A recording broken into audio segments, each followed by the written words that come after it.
Hey, I'm Brian Kraus, and today I am at Mariano's, my local grocery store, which is in the suburbs of Chicagoland area. And I was getting real hungry, so I decided to come here to get myself some peanuts.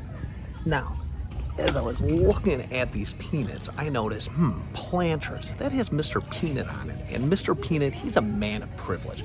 How do I know he's a man of privilege? Well, he's wearing a top hat, his glasses, even has a cane. He's a fancy man. Now, privilege is a funny thing. Privilege is dangerous. Privilege can be powerful, and it can also be very scary in the world of network security, in specific when it comes to access. Privileged access is a very, very tricky situation because you need to have privilege or you need to have elevated access in order to do all sorts of great things like manage account, manage servers, gain access into applications. However, when we give somebody too much access, that causes us a lot of problems. So how do we end up combating that? Well, we combat that by using a concept known as least privilege.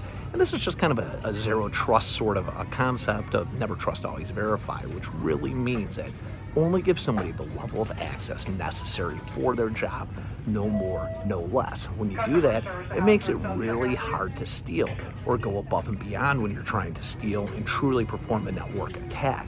So what do I want to leave you with? Well, make sure you're thinking about least privilege when you look at what sort of access does somebody have into a laptop, into a desktop. Do they have access to that local admin account when they need to actually gain access to that local admin account? Have you applied MFA on it? When somebody has access into an application, do we give them access to all of Salesforce or just a subset of it? And when they actually go into something that maybe isn't fully audited, do we have a way to do session monitoring and make sure that we just block them from going above and beyond? Or when we're looking at a world of like AWS servers and Red Hat, are we giving full access to all of those servers or just what's necessary? And then when they go and do some sort of pseudo privilege, we're elevating and controlling what sort of elevated access they have and then only giving access when necessary.